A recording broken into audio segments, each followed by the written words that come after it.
እዚ አፎት ሚዲያ ጥዕና ሃብልና ብዝተፈላለየ ቦታን ኩነታትን ኮይንኩም ትሕሶናት ካሰሉ ክቡራትን ክቡራንን ላይክ ሼር ሰብስክራይብ ምግባር ስለትካተሉና ምስጋና ንዕዙዝ እዩ ናብ እዋናዊ ሓበሬታት ሰዓት ከነሰጋግረኩም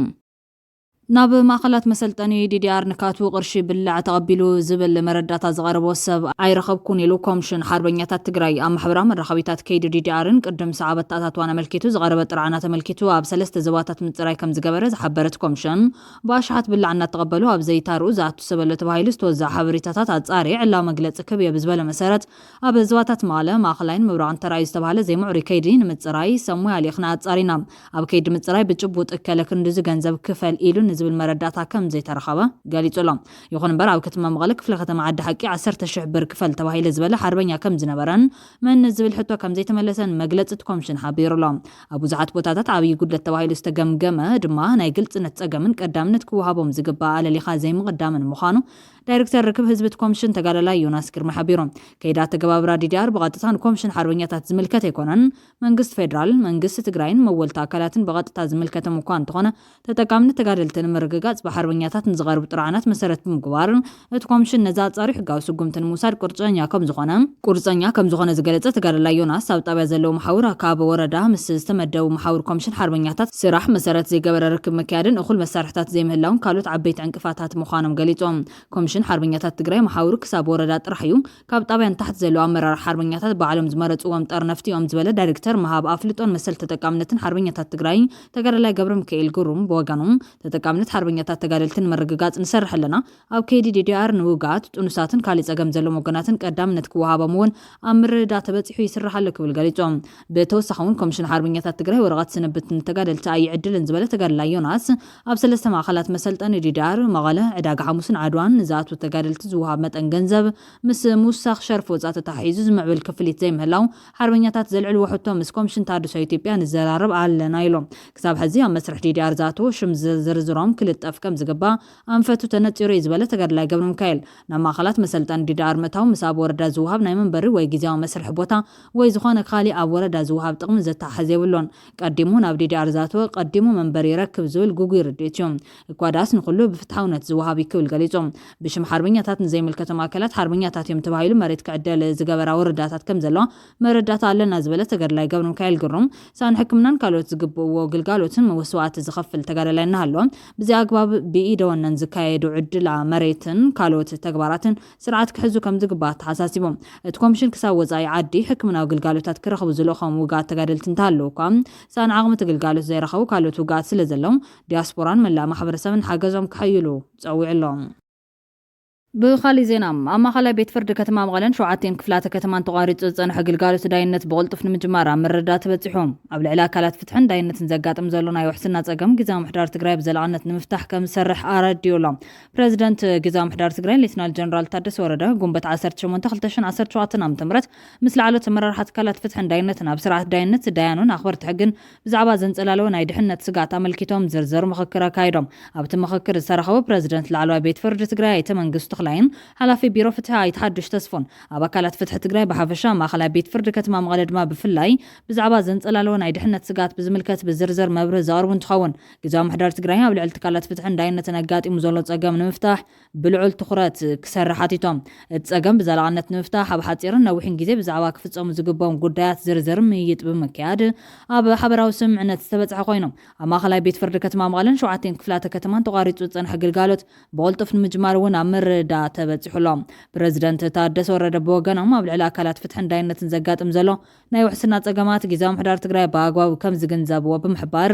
ዝተፈጢሩ ዘሎ ፀገም ብዘላቕነት ንምፍታሕ ድሕነት ኣመራርሓን ሰሙያን ኣብ ፍርድን መሓውር ፍትሕን ብዘተኣማምን ኣገባብ ውሕስ ንምግባርን ተሓታትነት ንምርግጋፅን ምስ ላዕሎት ቤት ፍርዲ ትግራይን ቢሮ ፍትሕን ብሓባር ብልዑል ትኹረት ከም ዝስራሕ ምግላፆም ቤት ፅሕፈት ፕረዚደንት እዩ ሓቢሩ ዘሎ ናብ ካሊእ ሓበሬታ ተሰጋጊርና ኣይተ በየነ ምኽሩ ኣብ ጉዳይ ተሓድሽ ዝተመስረተ ዲሞክራሲያዊ ስምረት ትግራይ ስምረት ዝተባሃለ ውድብ ኣመልኪቱ መብርሂ ሂቦም ሃገራዊ ቦርድ መረፃ ኢትዮጵያ ትማልሶኑ ጉንበት 18 ቆዋፅራ ገዝ ንዲሞክራሲያዊ ስምረት ትግራይ ስምረት ዝተባሃለ ሓድሽ ውድብ ፖለቲካ ግዝያዊ ኣፍልጦ ከም ዝሃበ ኣፍሊጦም እቲ ስምረት ብዝብል ሓፂር ሽም ናብ ፖለቲካ ኢትዮጵያ ዝተፀንበረ ሰልፊ نبت هاجرا بورد مرت أبزارة وحتى استمزجوا خوينهم كاب تجري 100 سبعة لعلين فيرما كم زت أخبت حبيرهم اتسلفي بنبارات مرحة حوحات استمسرت خوينه كرم حزي تجري ليبرال ديمقراطيا بارتي بزولشم نا بوليتيكا مدرخي ماتو كم زلو تجليتو كم زنبرة زكاريوم BBC سلام تايشن بوليتيكا ودابهم كاب ليبرال ديمقراطيا ود تجري ناب سمرت كم زغيرون حدا كاب مسرت تود زخانة أيتا بيّن مكروحاتهم ليبرال ديمقراطي نختلو سن حسابيو شمنا سمرت زبلنا لمخنيات دما بهراوያን ከም ዝኾንና ውን ንምግላጽ ዕላማ ዝገበረ ኢሎም ኣብዚ ሓድሽ ሰልፊ ካብ ፕረዚደንት ነበር ጊዜያዊ ምሕዳር ትግራይ ጌታቸው ረዳ ጀሚሩ ክሳብ ሓላፊ ጉዳያት ኮሙኒኬሽን ትግራይ ነበር ኣይተ ረዳ ሓለፍ መሓዊሱ ብሰንኪ ናይ ሕወሓት ምክፍፋል ካብቲ ውድብ ዝወፁ ብዙሓት ላዕሎት ኣመራርሓት ውድብ ከም ዝርከብዎ ቢቢሲ ዝረኸቦ ሓበሬታ እዩ ኣመላኺቶም ስምረት ኣብ ውሽጢ 3 ወርሒ ማኒፌስቶ ዳልዩ ጉባኤ ከካይደን ብውሕዱ ክሳብ 4000 ኣባላት መልሚሉ ከቕርብን ግዴታ ከም ዘሎ ዝሕብር ኣይተበየነ መክሩ ጉባኤው መዓዝን ኣበይን ከም ዝካየድ ንምውሳን ميطات يقبر كم زلو قليتهم حوحات دحر كوينات تግራይ ናብ ክልተ ምምቃሉ ሲዕቡ ኣብ ጊዜያዊ ምሕዳር ትግራይን ከይተረፈ ቅልውላዋት ፈጢሩ ስለዝነበረ እቲ ብጌታቸው ረዳ ዝምራሕ ክንፍ ሕወሓት ነበር ብኣብዝሓ ናብ ኣዲስ ኣበባ ከም ዝጓዓዘ ፀብፂና ምንባርና ዝዝከርዩ ሃገራዊ ቦርድ መረፃ ኢትዮጵያ ነቲ ብዶክተር ደብረጽዮን ገብረሚካኤል ዝምራሕ ሕወሓት እቲ ቦርድ ዝፈልጦን ዝከታተሎን ውድባዊ ጉባኤ ኣብ ውሽጢ 3 ወርሒ ከካየድ ዝሃቦ መጠንቀቕታ ግብራዊ ብዘይ ምግባሩ ካብ መዝገብ ፖለቲካዊ ሰልፍታት ሃገር ሰሪዝዎ እዩ ሕወሓት ብወገኑ ዘቕረብክዎ ሕቶ ነባሪ ሕጋዊ ሰብነት እምበር كم بحدش كمزجاب عينا ورم بزبل الممرحتات هجرا بورد مرزا إثيوبيا تكبر وكم زي جبر يزجلد هو معي تشحت سبات زبل عكونا تجري بوع البريتوريا دوم سبلم تب بايتوكل تزبي إثيوبيا رعدا وجلة تبهيل تسيم زنبر حوحات كم مزجاب عشبرتي حارة وجينيرو انت خوانا جن هجرا بورد مرزا إثيوبيا رعدا وين تبهيلهم تبينهم نايزنبر ودبات بوليتيكا مليسا زمزجاب اللحقة مسرح يبلين سلازبلا ببوليتيكا ودردر حوحات مليسو زمزجاب لحدش أواجد أديو نيرو يخون مبارت أواج نبار حقاو سبنت حوحات زملس بزي مبارو سعيبهم اتودب مستاقرا بورد مرزان بكت عمريهم حقاو سبنت حوحات مسراز سعيبو دما بايتا جيتاتو ردا زمرحكم في حوحات سمرت زتبهاله حدش ودابة أب هاجرا بورد مرزات هاجر آمز جيبولهم سمرت قدم مودات زعمت قواز راجز قبايب مكاد مرحت مريتو أبت بوليتيكا وسلطان جزام حدار تجري مسوقان أمز أي مرز أكساتف مخانو من جتاتنا يحبرهم بوليتيكا وخنتات تجري نابي كم رحي زبل حيالو شغلت دما فتيوري ركابو أفوت ميديان أبزوالدو خالي حبريتات سقاقيرنا أب معرب تقري حدقين يستبهال اللي مدرخ تساريتهم تحزتو نايت مدرخ حزب تساقيري فتخات ألاخا محارا يخازب الملخ تزحازم باروون تفليتو لا نايز مدرخ وانا مرحت دما أبوهم براس ملاش كوميتي زغونة دمك أزورو كان مكلاكيا منيستر جنرال ورقنها قديتا نايزو أبل تسقنا حلافي وانيو دسالي شامبل شتي أوكا زواك تتلكوينو سرح وانا محدارو وردات ساقادي أيتا أزانا وكفالا يوم زبلت زرخبني حبريتام كابت ساتفتخلتي وردات سلع على حساب قال بغال نسخم مرحتنا يكونكمن أين أمنكمن نتقمخم يوم تقوايو زلخم وقلنا هزبي ولكم نزبل بعينه تفلي زبالة دفرتن قطع عن زحاز حساب مغرابونا ملاخيتهم إذ مدرخ اسم الله كوميتي أمر راح كابيني دمك أزود استوارد اللي راح زبانو زوات اللي زبل تفلفل هزبي قطع زقالة لنا ولا تسم الله كوميتي زت انك قالوني نيريلهم بسم اسم الله فولي لوقت توعيبوا أجندا منت وسنن مساسيت زخوننا قبل على هزب تساقري خل عين تقف عن بدل نزورو دزلو كمون هزب معراب تقريب في الله هزب تساقري حق أنيا منتو بحلو تاريكو أواق عدقا كودق بصلات كرقات كبرون منتو كقاسن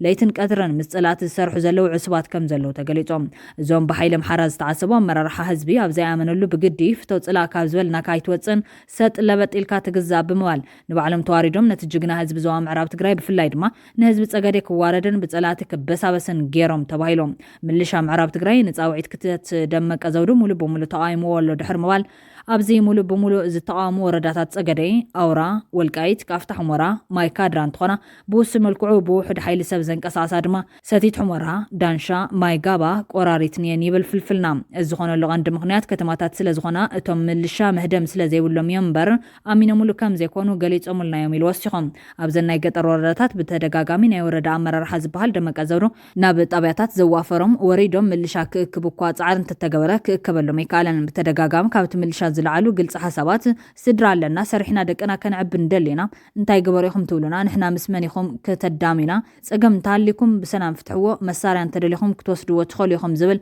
حسابات النقرة ودحر متناح حزع الله وزخونة طعام غيرهم اللهم ناب مايدليت أبي بدبري زبهال أنفت السرق عازرك بوتام بمخنيات قداج نيورد أورا مخبر سلام بزحهم 250 زخونو متمان كي تجبر نابتو زتبهال بوتاك خدو غيرهم يوم زبل تحبرتام أمر رح أكيبهم كزراربهم مسبلو أقدموا ሓቢሮም እቶም መኽበርቲ ሰላም ንምንታይ ናብዞም ጽኹምናም መልስ እንደሊና ንስኻትኩም ንገንዘብኩም በር ንዓና ኣይትጭነቁልናን እንተሞይትና መን እዩ ሓላፍነት ዝወስደልና ንምንታይ ዕላማ ኸይና ንወፍር ዘለና ሓቂ እንተዘይኮይኑ ንገዛና መልሱና ዝብል ሓሳብ ነቶም መራሕቶም ኣቕሪቦም እዮም ኢሎም ድሕሪ እዚ እቶም መራሕቲ ንብልዕሌና ሓቲትና መልሲ ከነምፀልኩም ኢና ኢሎም ሰዓት ቆፂሮም በቲኖምዎም ድሕሪ ምባል ድማ እቶም መመራርሓ ሰዓቶም መኽቢሮም ኣብቲ ዝተባሃለ ቦታ ኮፍ ኢሎም እናተጸበይዎም ንሃለዎም እቶም መኽበርቲ ሰላም ክልተ ኣይሱዙ ሒዞም ነቲ ወፍሪ ብምቋም ናብ ቦቶም ተመሊሶም ኣለው ይበል ክሳብ ሕዚ ንምንታይ ተመሊስኩም ወፍሪ ተቃይምኩም ኢሉ ዝጠየቖም ኣካል ከም ዘየለን በብገዞም ከም ዘለውን እቲ ሓበሬታ ዘረጋግጾም እዚ ንበዓል ደመቀ ዘውዱ ፀሓይ ውፅዓት ተጋሩ ኣብ ቀረባ ከም እትበርቕ ግሁድ መርኣያ እዩ ድማ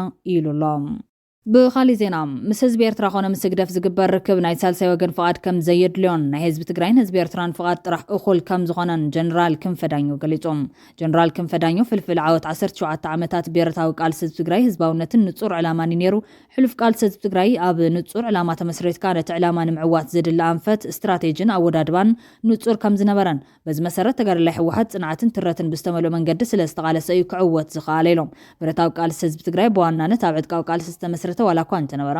ኢኮኖሚያዊ ሰላማዊ ፖለቲካዊ ቃልሲ ኣብ ውሽጢ ጸላ ኮይንካ ዝካየድ ሕቡእ ፖለቲካዊ ቃልስን ካልኦት ኩሎም ዓይነታት ቃልስን ዘካተተ እዩ ነይሩ ዝበለ ጀነራል ክንፈዳኛው እቲ ጸረ ስርዓት ደርግ ዝካየድ ዝነበረ ቃልሲ ኣብ ዓብይ ምዕራፍ ዝተበጽሐ ቅድሚ 1983 ዓ.ም ኣብ ትግራይን ኤርትራን ይካየድ ኣብ ዝነበረ ብረታዊ ቃልሲ ኢሎም በአንጻር ኢትዮጵያውያን ኢና ኢልና ዝተቃለስናሉ እቲ ዝዓበየ ኩናትን ዓወትን ኣብ ትግራይ ከም ዝተወደአ ዝገለጸ ጀነራል ክንፈ ቀፂሉ ዝተካየደ ቃልሲ ዋላ እኳ ከቢድ እንተነበረ ካብ 1981 ክሳብ 83 ጉንበት 20 ዝተካየደ ቃልሲ ነቲ ኣብ ትግራይ ክካየድ ጸንሐ ንምዝዛም ዝተካየደ እዩ ነይሩ ኢሎም ምስ ሰራዊት ሕወሓት ተጸንቢሮም ይቃለሱ ነይሮም ዝበሃሉ ናይ ካልኦት ብሄር ዝኾኑ ውድባት ደጀኖም ህዝቢ ትግራይ ጥራሕ ነይሩ ዝበለ ጀነራል ክንፈ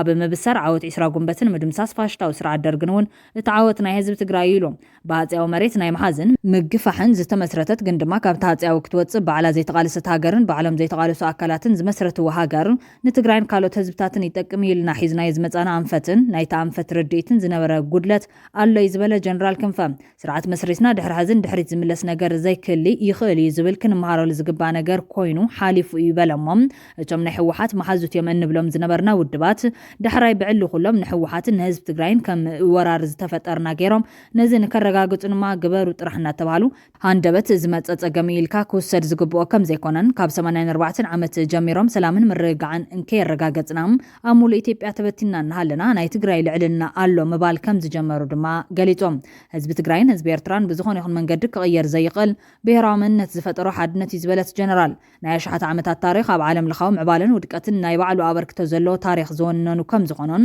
ነዚ ድማ ብዝኾነ ይኹን ሕብሪ ቀቢና ካብ ዝግብኦ ብላዕሊ ወይ ብታሕቲ ምድማቕ ኮነ ምሕሳስ ከም ዘይካልን እዚ ከምዚ ዓይነት ባህሪ ናብ ዕላዊ ዝኾነ ፖለቲካውን ማሕበረሰባውን ዝምድና ክምለስ ከም ዘለዎን ምስ ህዝቢ ኤርትራ ኮነ ምስ ግደፍ ዝግበር ርክብ ድማ ናይ ሳልሳይ ወገን ፍቓድ ከም ዘየድልዮን እዩ ናይ ህዝቢ ትግራይን ህዝቢ ኤርትራን ፍቓድ ጥራሕ እኹል ከም ዝኾነን እዩ ጀነራል ክንፈዳኛው ገሊጹ ዘሎ